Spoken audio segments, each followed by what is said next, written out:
Thank you to everyone for joining us. We hope you find this presentation useful. What we're hoping you go away with today is one or two action points. We're hoping we can perhaps identify some government support that you haven't tapped into, or maybe just some sort of business improvement tips that you can go away with and either use in your own businesses or your clients' businesses if you're in the professional services sector.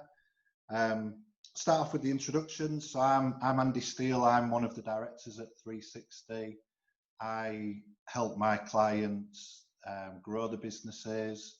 I help them determine what their life goals are and try and help them achieve those by looking at exit strategy, etc.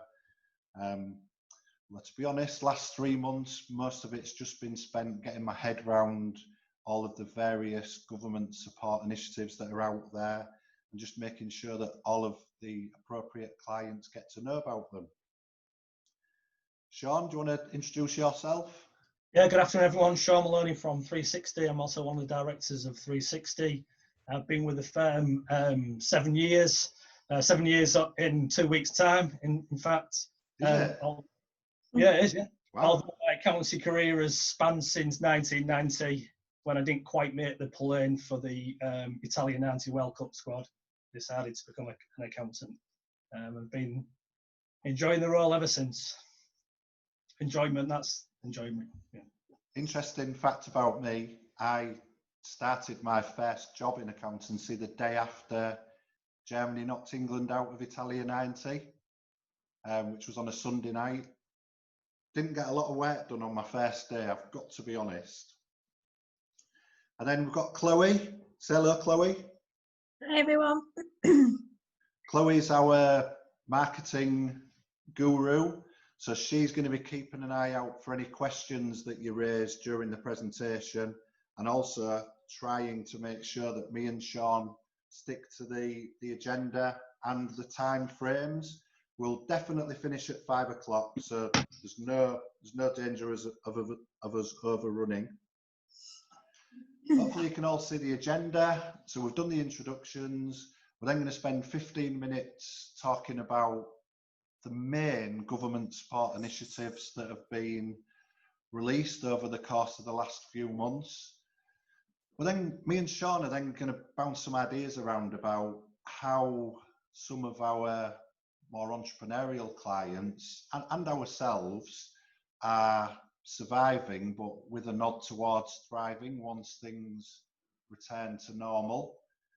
We're then going to have 15 minutes exploring what opportunities there might be for businesses in Hull and further afield, and then we'll have a 10-minute Q&A session. Me and Sean are happy to stay around after 5 o'clock if needs be. This is actually the first time we've done a Zoom webinar, so we're blagging it a little bit, but I'm fairly confident it's going to work. We've had a good start. Hopefully everybody's internet connection stays as it is currently, and we'll do our very best to cover as many points as we can in the limited time frame that we've got.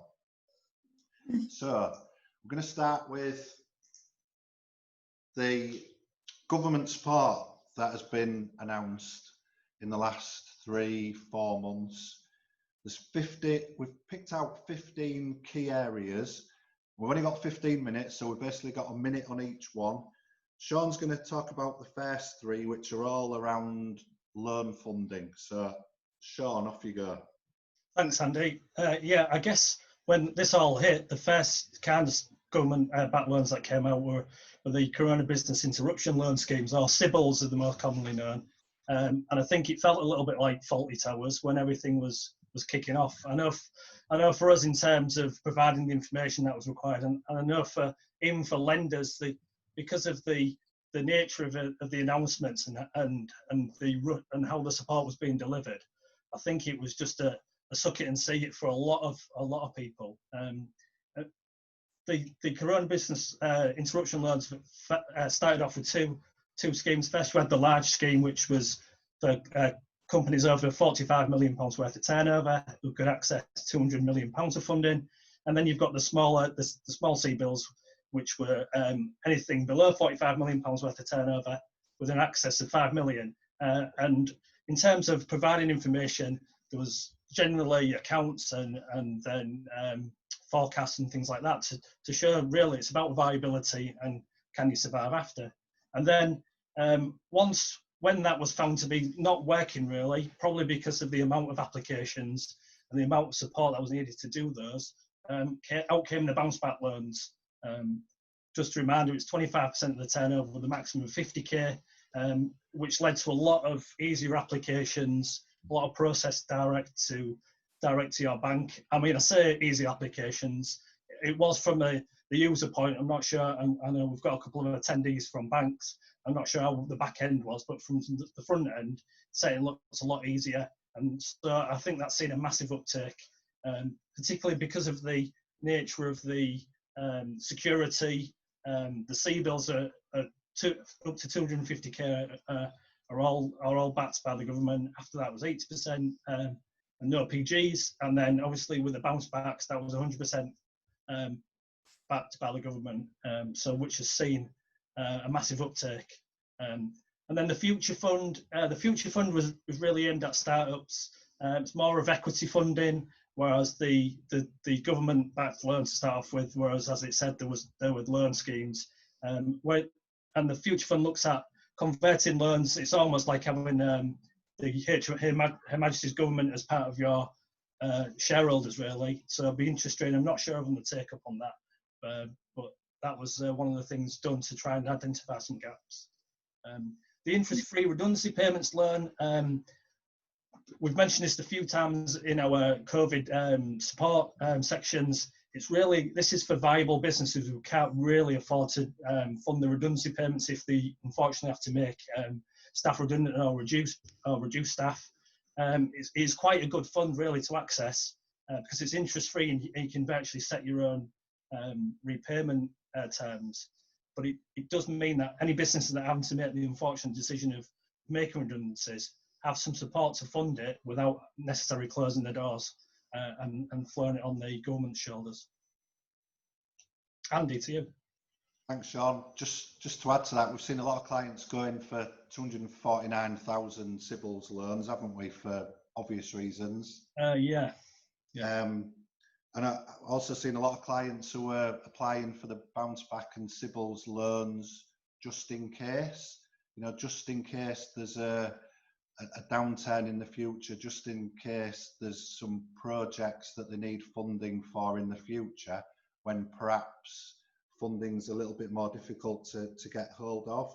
Yeah, I mean, in my experience, the bounce back loans is the level of interest rates is unbelievable for anybody in sort of like finance who've seen interest rates at 2.5% for unsecured loans.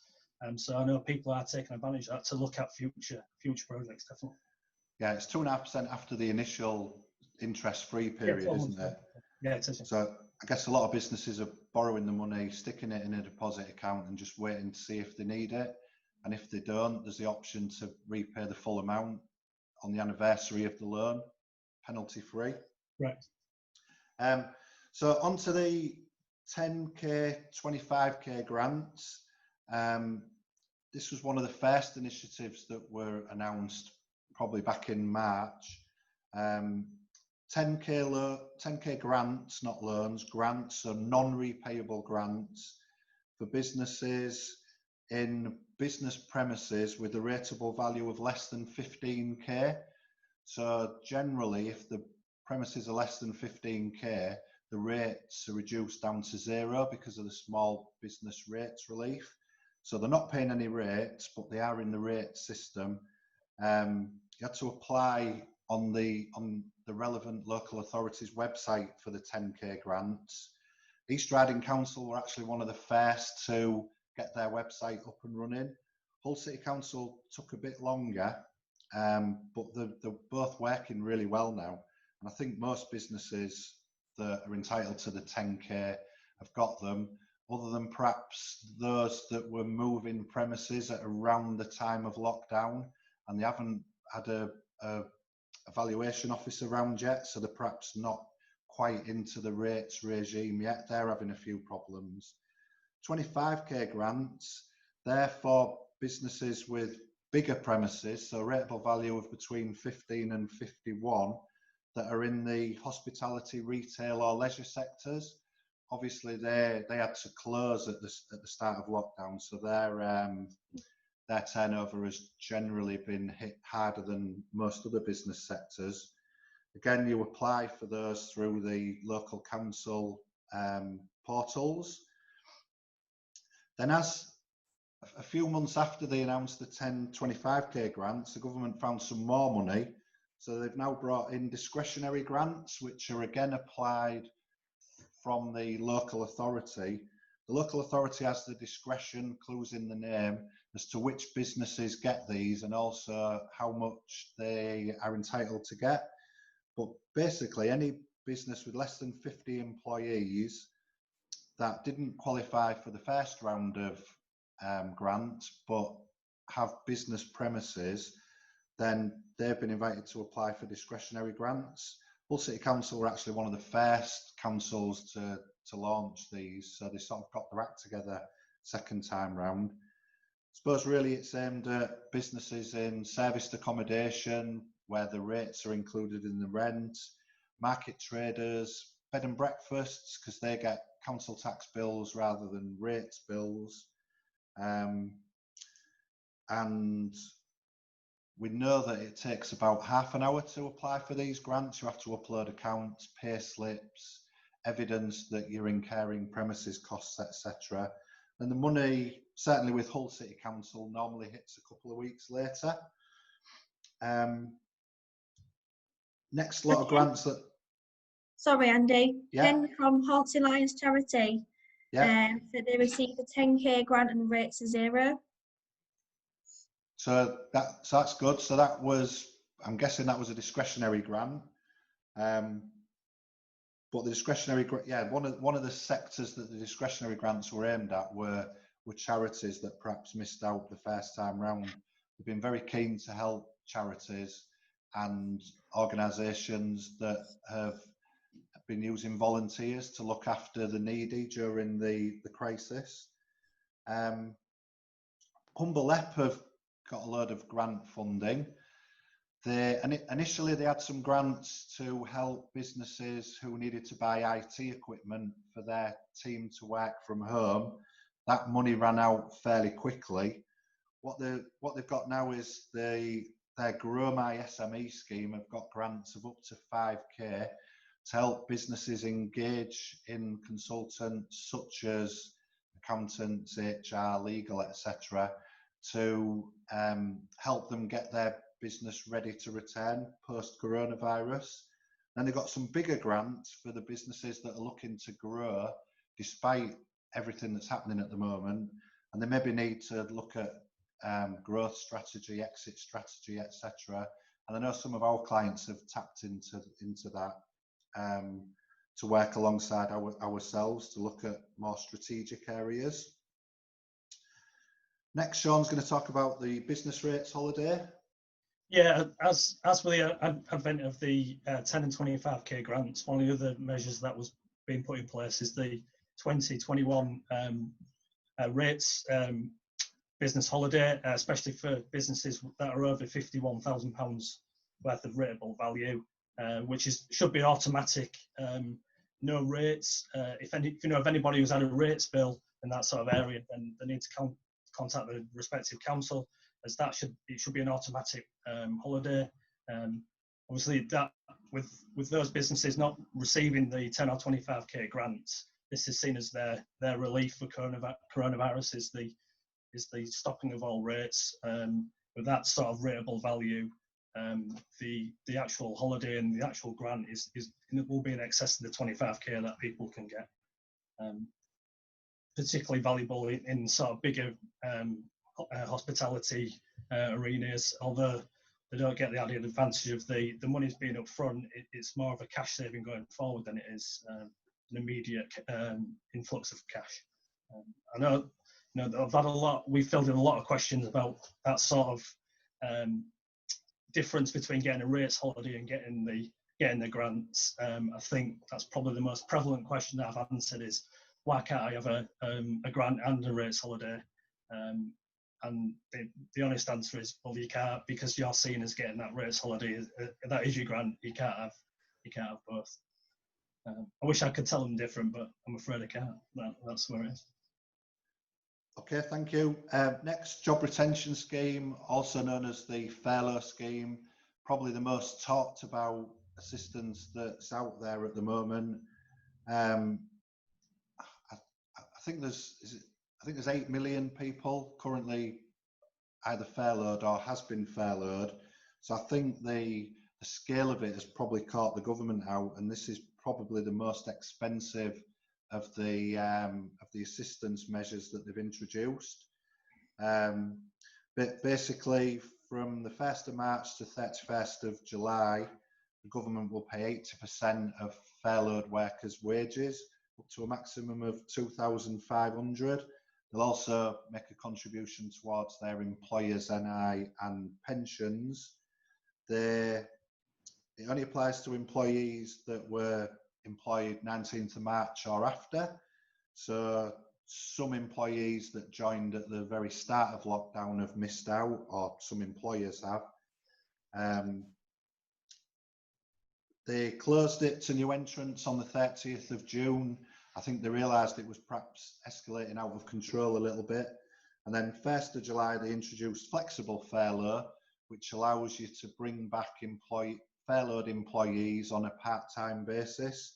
So if you bring them back 2.5 days and they normally work 5 days, you pay the normal wages for 50% of the normal wages, and then the government pays 80% of the other 50%, if you get what I mean. This was to try and encourage businesses to start bringing people back into the offices, the factories, etc. Karen's just got a question, Andy. Yeah. Our landlord is the Goodwin Trust, and we pay rent, which includes all amenities. Presumably, we can't claim the 10k grant. No, but you could go for the discretionary one. Yeah, you definitely can go for the discretionary. We've had some clients do it, Sharon. So there's an actual application form you can do on the respective website. I imagine you'll be under the whole council, so they should have a link on the website. Yeah, the whole discretionary grant seems to be open to more organisation or types of organisations than the East Riding one at the moment. East Riding are more focused at businesses that have been affected by the downturn in leisure and hospitality, whereas I think Hull City Council are welcoming applications from any organisation, albeit their grants are probably a little bit lower than the ones in the East Riding. So go for a discretionary grant. We can send you the links to the application form if necessary. And then got a question. Yeah. What if I work in a co-working space? I don't have a rates bill, but I've seen some news that suggests I may be able to claim because I'm paying rent. Can you clarify, please? Yeah. So the discretionary grants are specifically aimed at organisations that are using co-working space. So because they often fall outside of the rates regime, the government recognised that a lot of businesses were missing out. So if you're in a serviced office like C4DI or BizHub or K2, you need to be applying for the discretionary grants. Right on time, Andy. Yeah. Okay. We'll crack on now. 1st of August, the amount funded by the government falls from 80% plus employers NI plus pensions to just 80%. So they're no longer going to fund the on costs of employing people from 1st of August. From 1st of September, it drops to 70%. So the employer will have to fund the other 10% or the other 30% if they've topped the wages up to 100%. And then from 1st of October, it drops to 60%. 1st of November, it ends. So the concern is what's going to happen to the unemployment figures 1st of November onwards. And then in the emergency summer budget on the 8th of July, they announced the job retention bonus. So this is aimed, this is the object of this is to encourage businesses to keep staff employed rather than making them unemployed, sorry. So any furloughed staff that are still employed on the 31st of January next year, you'll be able to claim a £1,000 per employee bonus.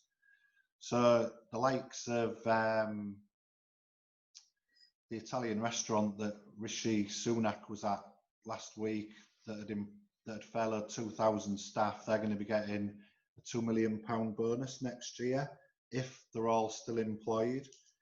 You know, some people are saying, do the big PLCs need bonuses? Some of them are actually saying they're not going to claim them, which is good to see. Yeah, Primark had said they're going to not claim it earlier. I saw that, Primark. Yeah. Perhaps some of these businesses that don't claim them will be able to pass it on to smaller businesses. We'll see.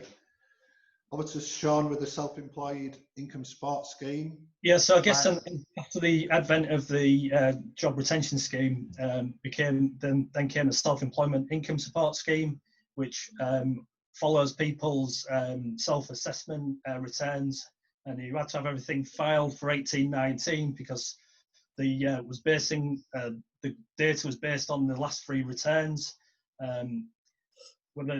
with some criteria that you had to earn under 50k. £50,000, sorry, and your income from self-employment have to be 50%, more than 50%. Sorry, Sean, we've got a question from Sharon. Yeah. Will everyone get that £1,000 even if they're not at risk of being made redundant? Well, yes, any employee that is brought back from furlough and still employed 31st of January, as long as they're earning more than £520 a month, you'll get the grant for them and you'll claim it in February 2021.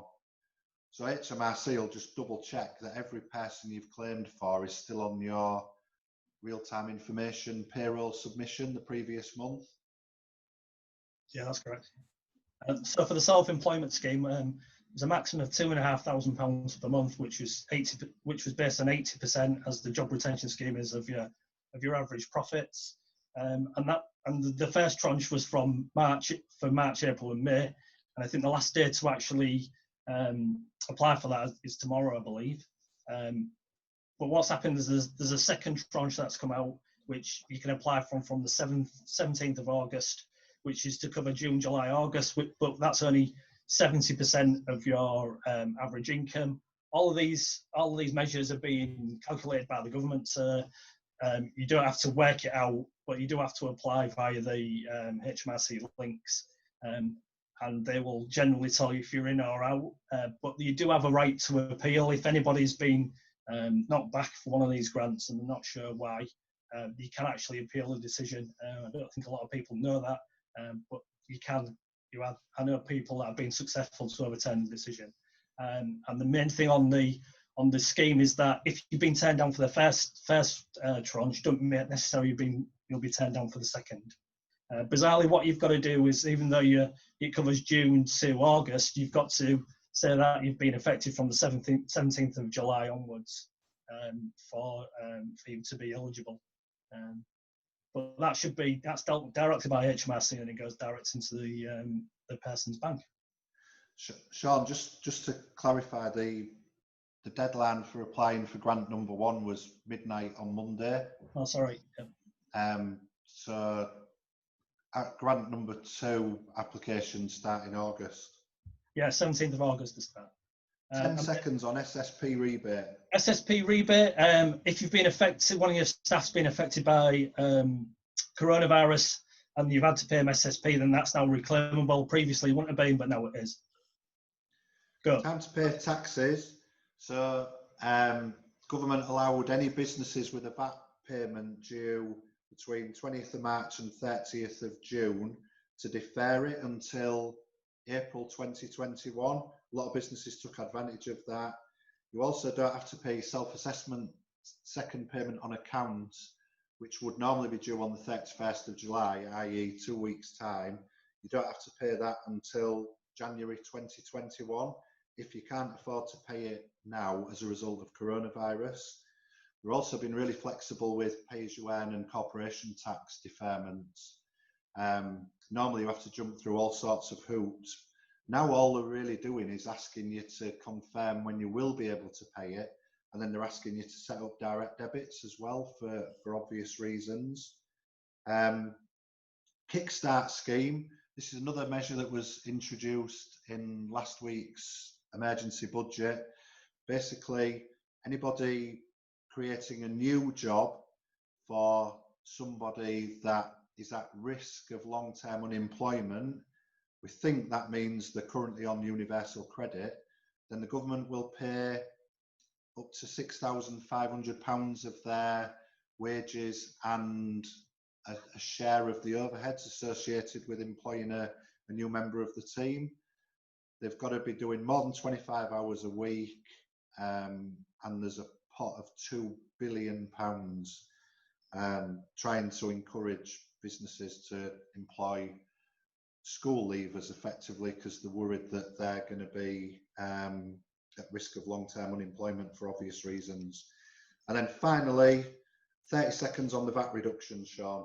So yeah, in the summer, the emergency budget announced the 5% VAT rate for to really aid hospitality, based on food and soft drinks, not alcohol, I'm afraid, and to cover anything hot takeaways. Just to remind everybody that if it's a cold takeaway or cold food, those rates still stay the same. So there's no change to those. It's really based around the hot side of it. Biggest questions we've had is, if your till system's not sophisticated enough to split mixers and alcohol, then you can make some sort of judgment call. But depending where you drink, if your mix is more than your alcohol, sometimes they won't entertain that. If you haven't got a till that splits it out, then what they're advising is, as long as you make a reasonable judgment and the unit price of the alcohol is not compromised, then that's what they'll allow you to put the 5% VAT on. Yeah, it also applies to accommodation, doesn't it? Yeah, sorry, and accommodation as well, yeah. Any other questions, Chloe, before we move on? No, nothing yet. Okay, a little bit behind time, but I'm sure we can catch up. So what are we telling our clients they need to do in order to not only survive, but thrive? A lot of this advice is advice we give anyway, but I guess now it's more crucial than ever. So you've got to have a robust business plan. A SWOT analysis now is probably more key and more important than ever before. So a lot of businesses are completely different to what they were 3 months ago. So what are your strengths? What are your weaknesses? More importantly, what are the opportunities and what are the threats? A big threat at the moment is the second wave, or the government saying actually gyms can't open a week on Monday. So what are you doing to counteract these threats? What are your target markets now? Where are your customers now? They might have been walking around the city centre previously. Now they may be sat on a sofa playing on Candy Crush. So you've got to re-evaluate where your target markets and customers are. Gary King's got a question. Yes, Gary, what? Can I get grant funding towards you helping me develop a business plan? Yeah, that's one of the areas the LEP are prepared to help with, and we've certainly tapped into some of those grants on behalf of our clients. So the LEP will help with business plans that we're talking about now, financial forecasting, which we'll come on to, but also further afield, exit strategy, etc. There's probably more funding around now than there's been since the credit crunch. So thanks for that, Gary. Going back to the robust business plan, what's your team look like now? It may have changed from pre-lockdown. What's your organisation chart look like? People may have different roles and responsibilities now. Businesses are a lot more aware and need to be more aware of health and safety. Social distancing. Is there do you need to appoint that to somebody to look after? And then what's your strategy for the next 3 months, 6 months, 12 months? Probably right now, what's your strategy for next week? We're having weekly strategy meetings to talk about, where are our team going to be working next week? Who do we need to bring back to the office? Who needs to be working from home? Has anyone caught the illness, etc.? So regular strategy meetings right now are probably more important than ever before. Anything to add on business plans, Sean? Yeah, well, what I'll say is, when we mentioned the outset of the government support that's out there, it's one of the things that was being asked for was a business plan and how things would be going pre and post COVID, and I guess that's key really, because once the funding the holiday payments stop, we need to have an idea of how your business is going to survive in terms when those repayments come out. So it's massively a massive key part of the strategy going forward. It has to be a business plan and a forecast and understand where your peaks and troughs are and how are you going to manage these sort of different situations, and so you can put plans in place to try and beat the curve, to flatten the curve, to use one of Boris's phrases. It just needs to be looking forward, a lot more than a lot of people have done previously, to try and get to a strategy that'll keep you on the right side in order to stop any problems resurfacing, especially problems that you're not aware of. I mean, everybody needs to have an idea as much as they can of what's going to happen going forward, and next 3, 6, 9, 12, beyond that as well. Yeah, so that's what we're actively encouraging people to look at, is where you're going to be and what is your exit strategy. Not everybody does that, and I think a lot of businesses run it on if I'm making profits, that's fine, but I think what's clear now is that everybody needs to have a strategy going forward, and how are you going to get to where you want to be. So that leads really nicely on to cash reserves and financial forecasting. I think any business that isn't doing financial forecasts right now needs to have a rethink, particularly if you have deferred VAT payments, pay as you earn, corporation tax. If you're thinking about deferring your self-assessment tax, there's going to be a lot of cash outlays in the Q1 or the back end of Q1 next year. So thinking about, are you going to have enough cash to pay those? And I guess some businesses are relying on further help from HMRC, but we don't know whether that's going to be forthcoming or not. So at the moment, we need to assume there isn't going to be any extra help, and we've got to make sure we've got enough cash to pay these liabilities when they fall due. So looking at costs, looking at as I've mentioned earlier on the screen, looking at unprofitable products and services that are draining on your cash. Have you got slow paying customers? Have you got customers that moan about your fees or your prices? It's now the time to get rid of them, to make sure that you're financially viable going forwards. Businesses need to be able to adapt and react quickly at the moment. So you need to be streamlined. You need to have real-time financial information at your fingertips, so that you know with 100% certainty what the current financial position is of the business, how much profit you're making, how much profit you're forecasting to make, so that you can adapt and change quickly. Do you want to talk about credit control, Sean? Yeah, I mean, as Andy said, it's key to be on top of all your services, and particularly credit control, where at the moment cash is king. Is that you need to really be tight on A, who you're dealing with, and B, controlling your terms. I mean, keeping within your customer terms is one of the key ways to control your cash. Getting outside of that, you become a bank to your customers, and at this moment in time where cash is at a premium, and that's something that you don't want to have. So either doing something internal or finding an external source to supplement you is one of the key strategies we're talking to people about. And one of the things I will say about what we talked about financial forecasting is knowing your break-even position and your 10 key position. So, 10 in the key of your business. What will that mean in terms of cash, including loan repayments, is an absolute essential number that every business needs to know, because that's the number you need to be in straight away. Just as a minimum, as a bare minimum. So it's key to understand that metric of any business. Yeah, I mean, so some business owners think, well, if I'm breaking even, I'm okay.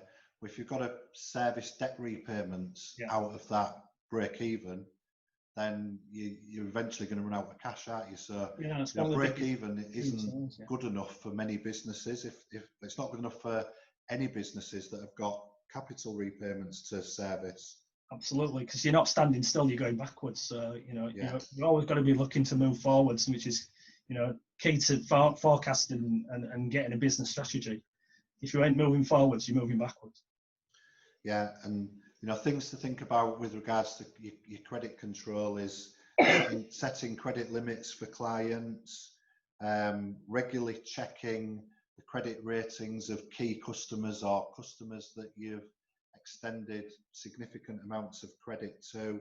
It's really easy to sign up to credit alerts now. So we follow all of our clients. So every time one of our clients' credit ratings change, we get a notification, which is useful to us as a business that's extended credit to customers.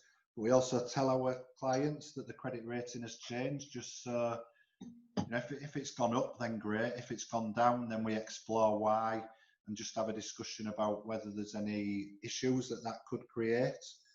Having a proper system. Where if the client asks us to look at a potential customer or somebody they're going to do a tender for, we will normally run the credit safe report on that specific client as well to help them make decisions, to make sure that from the outset they know what they're dealing with. Yeah, other credit checking facilities are available. Yeah, sorry.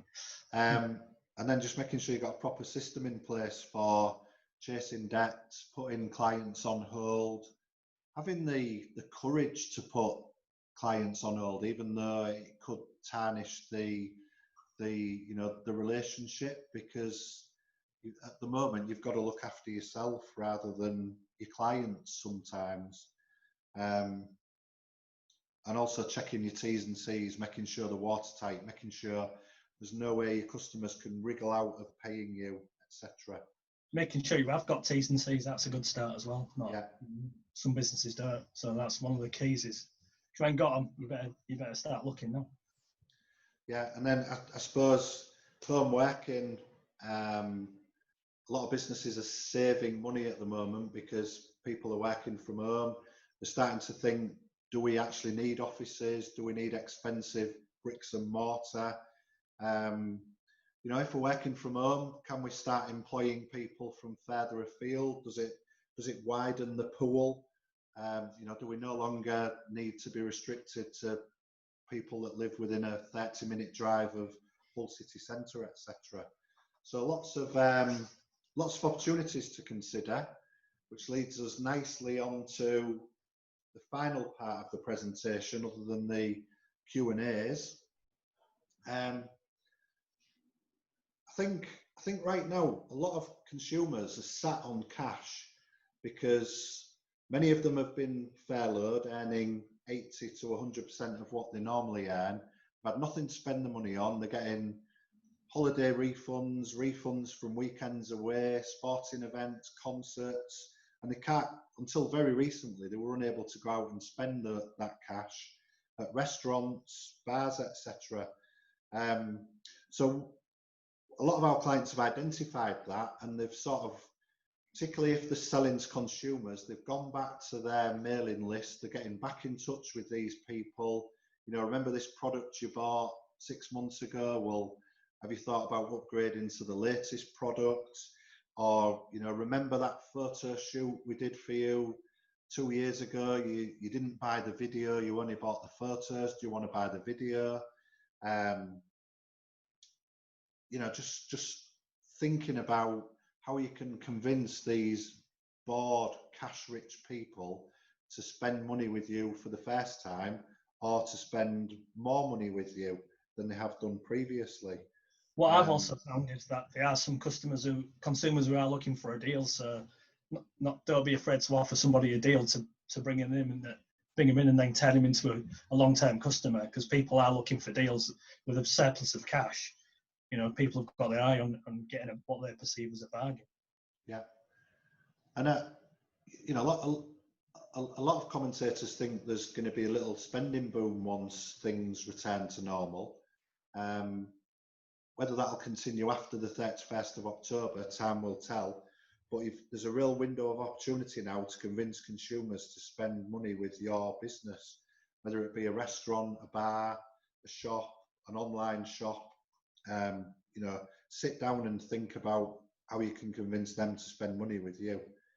Also remember, competitors may be struggling, so they might have, as it says there, they might have stopped marketing, they might have stopped training, they might have stopped recruiting. So is now the time to step up your marketing? You know, invest a bit of money in your online adverts, social media, etc. Because if your competitors have gone quiet, now is the time to shout.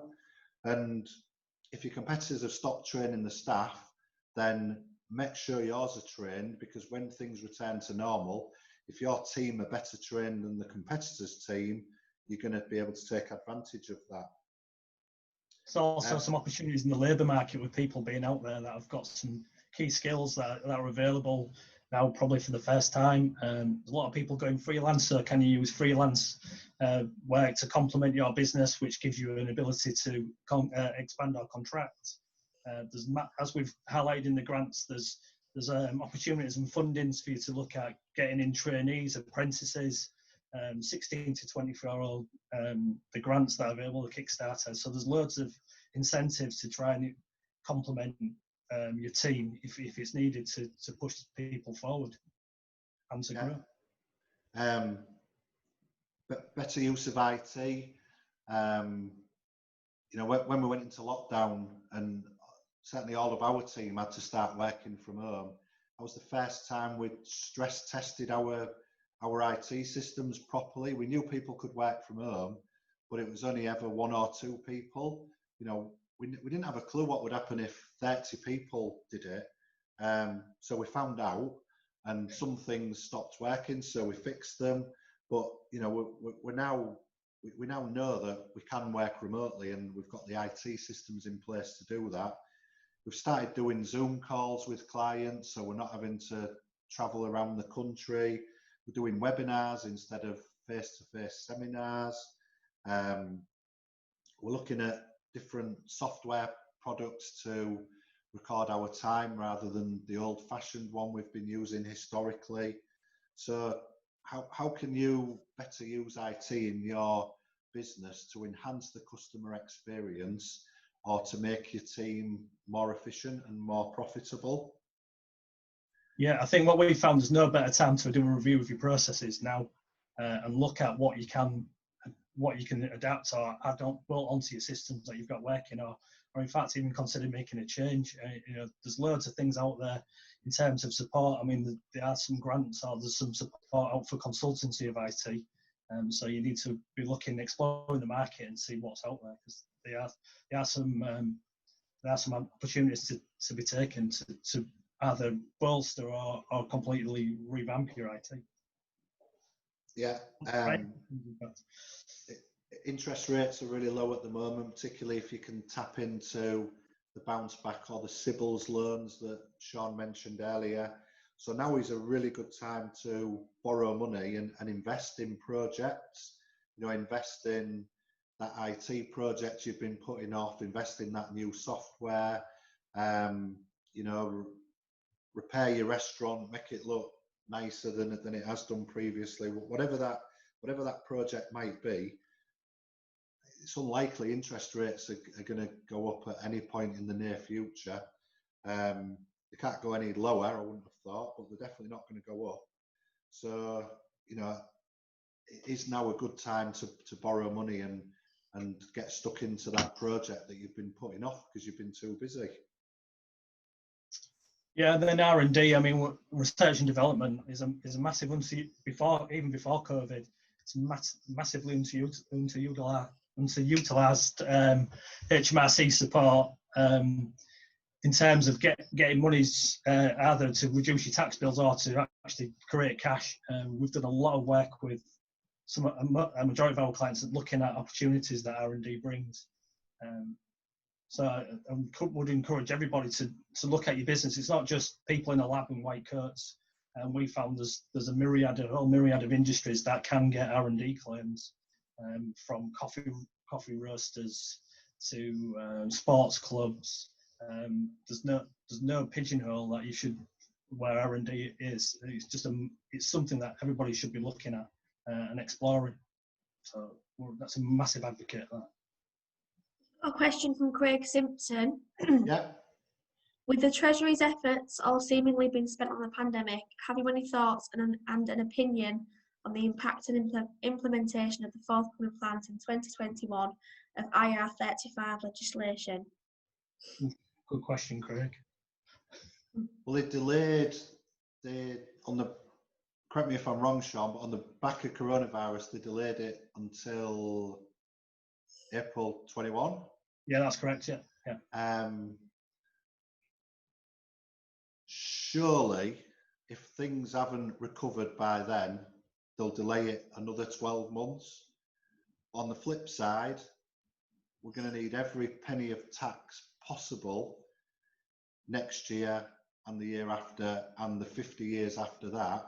So maybe they will bring it in as a tax raising exercise, which is why they were going to bring it in last April. Yeah, I agree. I mean, yeah, it's watch that space on that. The other thing that I've heard mentioned recently is maybe turning these loans almost into like they do for the student loans, and only making repayments when you hit a certain profit levels, which I think would be a fantastic idea, which would create a little less pressure on people repaying loans back. But I think that's something that's, again, watch your space on that sort of side of it. Be interesting to see whether they can do that. So I think it would. Yeah, and it sounds like there could be a lot of loopholes that could be exploited with that. What happens in the tax system is always loopholes. Yeah. Normally former HMRC inspectors that found those loopholes, aren't they? Yeah.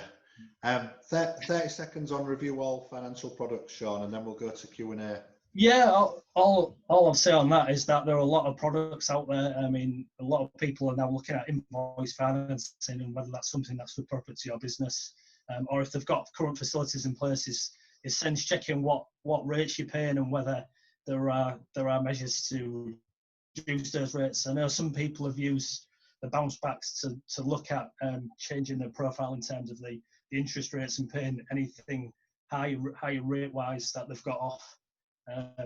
So I'm just encouraging people, if you need to review your financial products and what's out there that maybe weren't relevant prior to COVID-19 might be different now. So there is a lot of opportunity to review what you've got and maybe reduce repayments or interest rates. So again, just explore lots of opportunities on that sort of side of it. Right, we're only 3 minutes late in the end. I think we did quite well to recover that there. Obviously, we've had a lot of questions asked during the presentation, but in the last sort of 7 minutes, does anybody else have any questions? You know, if you do have questions of a confidential nature, then please feel free to email either myself or Sean. My email address is andy@360accountants.co.uk. Sean's is sean@360accountants.co.uk. Or give us a ring tomorrow or live chat with us. Our live chat is open till 8 o'clock every weekday at the moment, and also weekends, to help our clients that have got you know, coronavirus queries. I'm on it tonight, so go easy, but you know, please feel free to get in touch if you do have anything that you perhaps don't want to ask in front of the other attendees. Sharon's got a question. Sorry, go on. We'd particularly like more help in putting a business plan together. What help is available to us? You may want to get in touch directly. And also Gary, Well, just sorry. just let Sean answer that one before we move on to the next one. Yeah, so yeah, Sharon, yeah, there is help. The schemes that we've mentioned to start off with, the Humble App SME Growth Fund is available for both support and looking at COVID and looking at growing your business. So yeah, absolutely, we can. I'll get in touch with you directly and we'll just have a chat offline about how we can help and what there is out there. So absolutely, yeah. Gary said, if I ever bounce back loan and want to invest in better accountancy support, business planning and financial forecasting, can I use this with a grant to get better assistance? Can't think of anything better to spend your money on than better accountancy services, or more thorough accountancy services. So the way the LEP grants work, you put a proposal together with quotes, etc. If it's accepted and we've got a really high acceptance rate, you have to pay the invoice up front, prove you've paid it, and then you get the grant. So if you've got the funds there through on the back of a bounce back loan, then it would be sensible to use those funds to access the grant funding. Yeah, and what we've also done is we've already put together a package, a suite of products and a package that'll support people to do this. And we've kind of already run this through the Humble App to give them an idea of what we're looking at, and it's always got their approval of kind of these are the sort of packages that they're absolutely looking for. So we have got the right things in place to give the support that people need in this sort of time and beyond. Is there any other questions, Chloe? No, not at the minute. Okay, well, just literally one as you just said that. Yeah. From Craig, one of the end of your excellent and informative 360 Zoom presentation, Chloe. As a fellow City season ticket holder, Andy, then what is your prediction for the Luton match tomorrow? You've really depressed. I was really excited about sort of successfully getting to the end of the webinar without any technical hitches. And you go and remind me about City losing 8-0 to Wigan on, was it Tuesday? I don't know. I think it's nailed on that Hull City are going to get relegated this season, and time will tell whether that's good for the club or bad. Gary said 84-0 at half time. Yeah, Gary, you a Leeds fan by any chance?